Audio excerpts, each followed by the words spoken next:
क्रूस का चिन्ह। पिता पुत्र पवित्र आत्मा के नाम पर आमीन। आज हम अपना दूसरे क्लास के लिए यहाँ पर एकत्रित हुए हैं और इस क्लास को शुरू करने से पहले मैं आपसे कहूँगी कि आप सब अपनी आंखें बंद करिए और प्रभु ईश्वर से प्रार्थना मांगिए ताकि हम ये पाठ को अच्छे से समझ सके। हे सर्वशक्तिमान पिता ईश्वर, हम तेरा धन्यवाद करते हैं कि तूने अभी तक हम लोगों को इस विषम परिस्थिति में संभाल कर रखा और अपनी आशीषों से भरपूर किया है। पिता परमेश्वर, तुझसे प्रार्थना करते हैं कि आगे भी तू इसी तरीके से हम लोगों के साथ रहे और हम लोगों को संभाल। और आज जो भी हम लोग कक्षा में पढ़ते हैं और जो भी पाठ हम लोग पढ़ते हैं, इन पाठों के द्वारा हमें प्रेरणा मिल सके। हे यीशु, तू ज्ञानों का स्रोत है, हमारे ज्ञान को बढ़ा और जो भी हम यहाँ पर पढ़ते और पढ़ाते हैं उस पर तू अपनी आशीष का हाथ रख। हे पिता परमेश्वर, हम लोगों के माता पिता, शिक्षकगण और पल्ली के लिए, सबके लिए प्रार्थना करते हैं। हम सब के ऊपर आपकी आशीष बनी रहे, तेरे पवित्र और मीठे नाम से मांगते हैं, आमीन। तो बच्चों, जैसे कि हमने पिछली क्लास में जाना था कि वैश्वीकरण क्या है और वैश्वीकरण किस तरीके से संसार में वैश्वीकरण चल रहा है, और उसमें पाठ में हम लोगों ने देखा था कि ईश्वर ने समस्त सृष्टि का निर्माण किया है और उस सृष्टि में मनुष्य को श्रेष्ठ बनाया और उसे सारा ज्ञान और बुद्धि प्रदान की, जिससे कि वो जो भी ईश्वर ने हम लोगों को सृजनात्मक क्षमताएं दी हैं वो ईश्वर का वरदान है और किस तरीके से हम इस वरदानों को प्रयोग करें। ईश्वर के द्वारा जो भी हमें वरदान दिए गए हैं वो मानव कल्याण हेतु हैं, जिनमें प्रतिभाएं हैं, अंतर्ज्ञान है, संपत्ति है, आविष्कार है, तकनीकी विकास आदि है।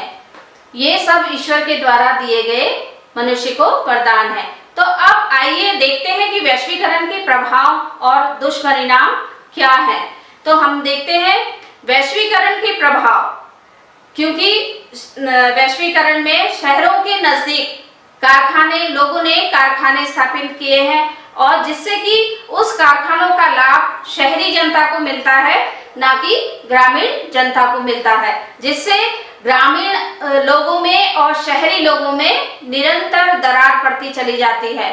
दूसरा, श्रमिकों को जो कम मजदूरी मिलती है, जैसा कि हम देखते हैं कि ठेकेदारी प्रथा है जिसके अंतर्गत श्रमिकों से भरपूर काम लिया जाता है, लेकिन उनके कार्य का, उनके श्रम का उनको उचित मूल्य नहीं प्राप्त होता है। और उसी प्रकार हम देखते हैं कि खाद्य पदार्थ, शीतल पेय, औषधियों आदि का अनुचित प्रचार होता है। आप लोगों ने देखा होगा विज्ञापन में हम लोग अनेक वस्तुओं का प्रचार करते हुए देखते हैं जो बड़े बड़े कंपनियों द्वारा किया जाता है। उससे क्या होता है कि ये खाद्य पदार्थ और शीतल पेय औषधियों को प्रचार होने की वजह से लोग उसको खरीदते हैं और जिससे कि जो घरेलू उत्पादनों की जो बिक्री होती है उस पर प्रभाव पड़ता है और उत्पादन होता है, उत्पादन क्षमता और श्रमिक जो क्षमता होती है, श्रम की क्षमता होती है, उसका उनको उचित मूल्य नहीं मिलता है। और जैसा कि पहले कुटीर हमने देखा था, घरों में लघु कुटीर उद्योग होते थे जिससे लोगों को रोजगार मिलता था, उनका कार्य चलता था। लेकिन आजकल उन लघु कुटीर उद्योगों ने मशीनीकरण का रूप ले लिया है। जो भी कार्य जो होता था वो मशीनों के द्वारा होता है और जल्दी होता है, जिससे क्या लोगों को, अनेक लोग अपनी रोजी रोटी खो चुके हैं।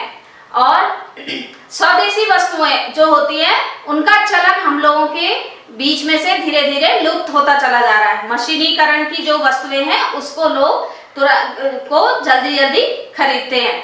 विदेशी वस्तुओं के वशीभूत होकर, उनके प्रति आकर्षित होकर उन्हें प्राप्त करने की लोगों में होड़ चलती चली जाती है और जिससे कि स्वदेशी वस्तुओं को वो लोग नहीं खरीदते हैं। फिर सूचना तकनीक का इतना प्रचार हो चुका है, इतने आविष्कार हो चुका है, जिससे कि क्या होता है, जनसाधारण लोग क्या होते जा रहे हैं, उन भ्रष्ट तत्वों, चाहे वो, मैंने पहले भी बताया था, वो चाहे वो वस्तु अच्छी हो या बुरी हो, लेकिन सूचना तकनीक है, व्यापार, ये प्रचार के कारण वो लोगों को क्या करती है, भ्रष्ट करती है और उसके मकड़ जाल में इंसान फंसता चला जाता है। तो हम ये देखते हैं, ये तो था वैश्वीकरण के प्रभाव। अब हम ये देखेंगे कि वैश्वीकरण जो है हमारे धार्मिक जीवन में क्या प्रभाव डालता है। वैश्वीकरण के कारण क्या हो गया है, आजकल संपूर्ण हमारी जीवन शैली जो है प्रभावित हो गई है, और जिससे मनुष्य क्या हो गया है, उसकी लालसा जो है अधिक अर्जन करने के लिए, प्रतिष्ठा, भोग विलास की उसके अंदर प्रवृत्ति बढ़ गई है। इसके फलस्वरूप क्या हो गया है, लोगों का दिनों दिन ईश्वर पर विश्वास घटता चला जा रहा है। वो जो एक ईश्वर की सत्ता है उस पर विश्वास करना छोड़ते चले जा रहे हैं, और जिसके फलस्वरूप जब ईश्वर में विश्वास नहीं है उन लोगों का, तो क्या होगा, आध्यात्मिक उनका जीवन और उनके मूल्यों के प्रति उन लोगों की उदासीनता बढ़ती चली जा रही है। जब लोगों में उदासीनता बढ़ेगी तो क्या हो रहा है, लोग एकांकी जीवन बिताने लगे, यानी कि आत्म केंद्रित हो गए हैं, और जिससे उनका आपसी संबंध प्रभावित हो रहा है। जैसे हम समाज में एक परिवार लेते हैं, परिवार हमारा एक समाज का एक छोटी इकाई है, तो जो आधुनिक परिवेश में क्या हो गया, समाज में जो सबसे ज्यादा प्रभावित हुआ है वो परिवार है। तो ये धार्मिक वैश्वीकरण के कारण हमारे धार्मिक जीवन में ये प्रभाव पड़ा है। इसके संबंध में हमें कलीसिया निर्देश देती है। वैश्वीकरण का और धार्मिक जीवन के संबंध में कलीसिया ने मानव जाति के लिए कुछ निर्देश दिए हैं। जैसे हम क्या करें, विभिन्न वैज्ञानिक एवं आर्थिक विकास अर्थात ऐसी कार्यकलापों को मानव जाति के, जिससे क्या होता है, आत्मिक और नैतिक मूल्यों का ह्रास हो रहा है, उस ऐसे क्रियाकलाप करें जिससे कि उनके नैतिक मूल्यों में वृद्धि हो, और वे अहंकार का शिकार ना हो। जैसे मैं की भावना, जो उनमें अहम की भावना है, वो उसके शिकार ना हो, और मानवीय आविष्कारों पर क्या करें, वो लोग अत्यधिक भरोसा ना करें, और उन पर निर्भर ना होकर अभिमानी भी ना बने। और मनुष्य सोचता है कि मैं आज चांद पे चला गया हूं और मैंने ये आविष्कार किया है, तो वो क्या करता है, ईश्वर की बराबरी करने की कोशिश करता है। तो मनुष्य को, हम लोगों को कलीसिया निर्देश देती है कि हम इन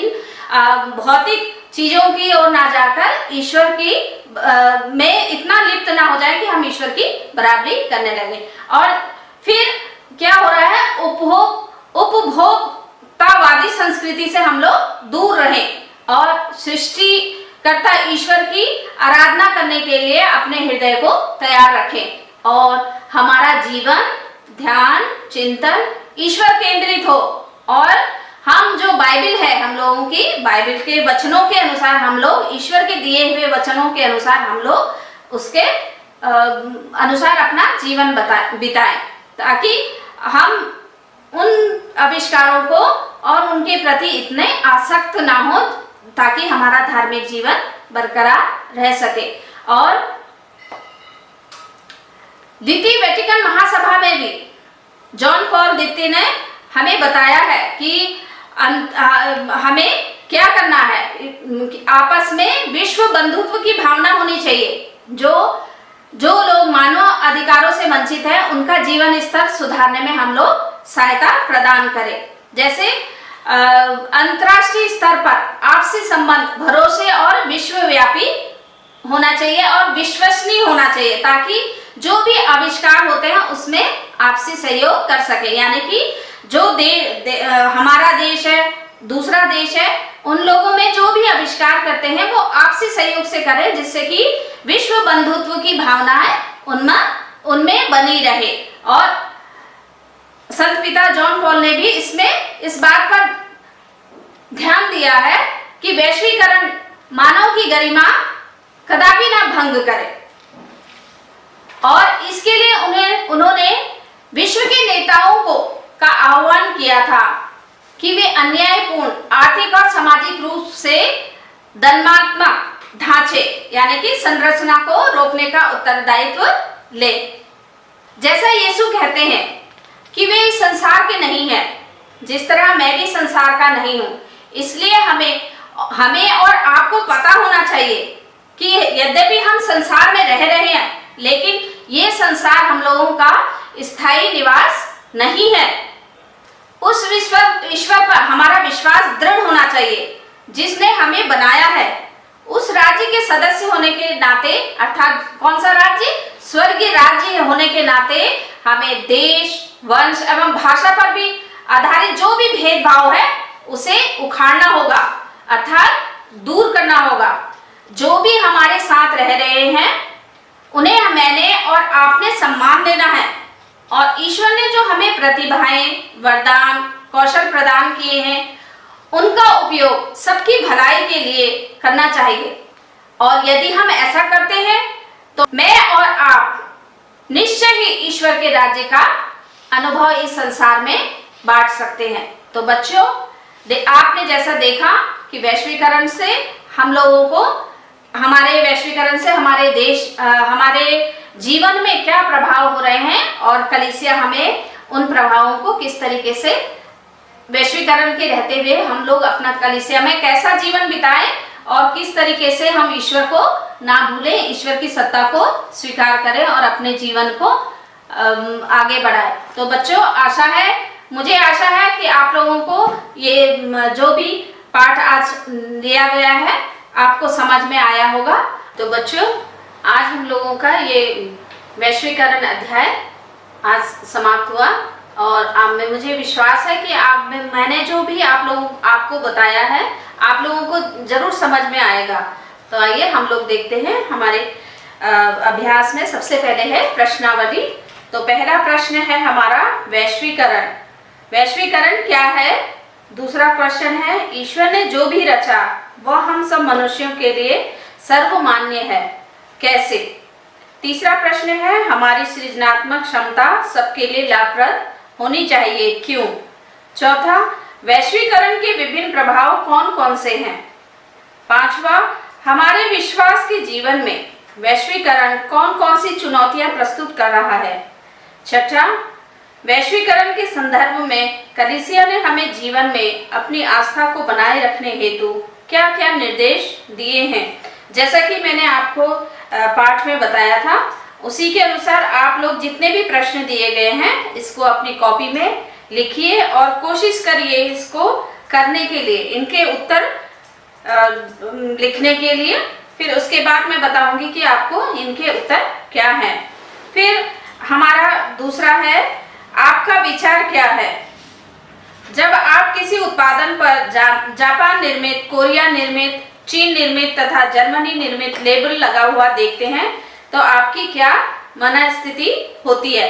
तो इन सब पे आपको अपना विचार प्रकट करना है कि इन चीजों को देखने से आपकी क्या स्थिति होती है। जैसे कि मैंने बताया था आपको अध्याय में शुरू में कि आपके घर में क्या क्या वस्तुएं हैं, आप एक उसकी लिस्ट बनाइए कि ये देसी हैं या स्वदेशी है। तो आप ठीक उसी प्रकार जब विदेशी वस्तुएं होती हैं तो आप लोग उसके आकर्षण में फंसते हैं और तुरंत उसको खरीदने के लिए कोशिश करते हैं। ठीक उसी प्रकार आप ये इसमें विचार करिएगा कि आपकी क्या मनस्थिति होगी।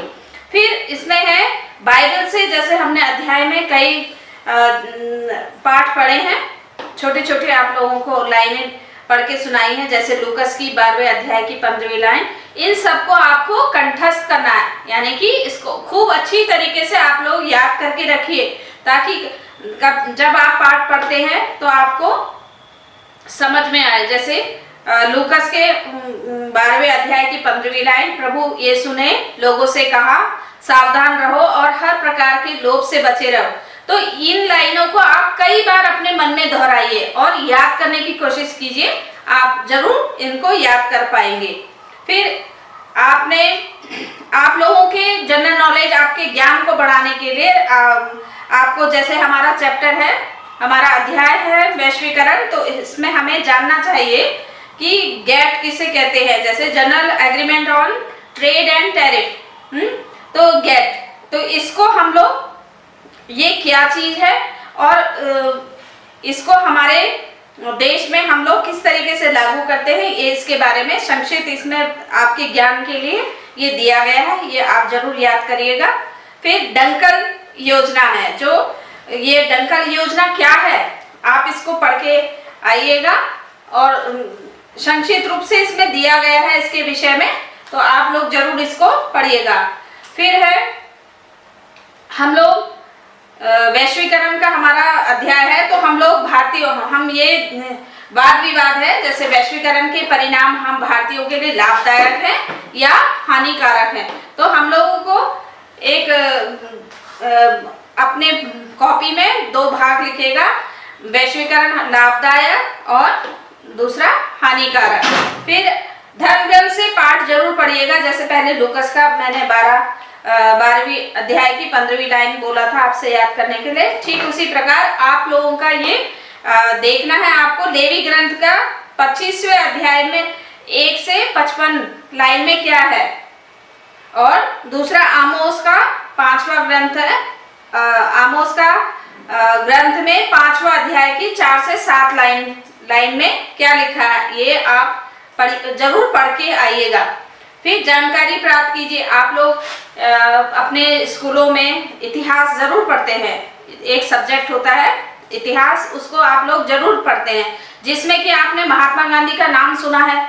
महात्मा गांधी ने क्या, आपको पता है ना, हमारे देश में आज़ादी के समय महात्मा गांधी ने बहुत अपना सहयोग दिया, और जिनको हम राष्ट्रपिता महात्मा गांधी के नाम से जानते हैं। तो उन्होंने बच्चों नमक सत्याग्रह, खादी आंदोलन और स्वदेशी आंदोलन के बारे में ये उन्होंने, उनके मेन कार्य है जो उन्होंने भारत में रहते हुए अंग्रेजों के समय में ये कार्य किया था कि नमक सत्याग्रह क्या है, आप लोग की जानकारी जुटा के रखिएगा कि नमक सत्याग्रह क्या है, खादी आंदोलन क्या है और स्वदेशी आंदोलन क्या है। और जैसा कि हमारा अध्याय है वैश्वीकरण, तो आज का मैंने जैसे आपको बताया था कि विदेशी कंपनियां हमारे देश में आके अपने कारखाने स्थापित करती हैं, और उनसे क्या लाभ, हमारे देश को क्या लाभ हो रहा है और क्या हानि हो रही है। तो आप लोग आज के विज्ञापनों पर हमारी संस्कृति पर प्रभाव, ये आप लोगों को निबंध के रूप में आप लोग देखिएगा कि किस तरीके से आपको आप लोग, जैसे पूरा अध्याय सुना है आप लोगों ने, और उस पे आप लोग लिखिएगा आज के विज्ञापनों का हमारी संस्कृति में क्या प्रभाव होता है। फिर आप लोग को मैं बताऊंगी, एक पोस्टर बनाइएगा जिसमें ये लिखिए, स्लोगन लिखिए कि देशी बनिए और देशी खरीदिए। ये आप लोगों के लिए नेक्स्ट उसमें बताऊंगी मैं आपको कि आपने क्या करना है। फिर इसके अंतर्गत और एक चार्ट पेपर में या अपनी कॉपी में बनाइए चित्र, स्वादिष्ट मिठाइयों का, पकवान, निबंध, हास्य चित्र, ऐसे विज्ञापन वाले चित्र बनाइएगा जिनसे कि वैश्वीकरण को जो प्रदर्शित करते हैं और दिखाते हैं कि कैसे किस किस चीजों के द्वारा वैश्वीकरण हो रहा है, किन किन चीजों के द्वारा वैश्वीकरण को बढ़ावा दे रहा है। तो बच्चों ये अभ्यास कार्य आप लोग नेक्स्ट क्लास के लिए पूरा करके आइए, रखिएगा, इसको पढ़ के आइएगा ताकि मैं आपको इनके उत्तर बता सकूं, और देखूंगी आपने क्या कार्य किया है। जितना भी है आप लोग इसको जरूर ध्यान से पढ़ के रखिएगा और याद करने के लिए कोशिश करिएगा। तो बच्चों मैं आप सबसे अब विदा लेती हूँ। आप लोग खुश रहिए, स्वस्थ रहिए और सुरक्षित रहिए। प्रभु ईश्वर आपकी रक्षा करे और आपकी देखभाल करे। आपके माता पिता भी, आप अपने माता पिता के साथ सुरक्षित रहिए। जय यीशु की।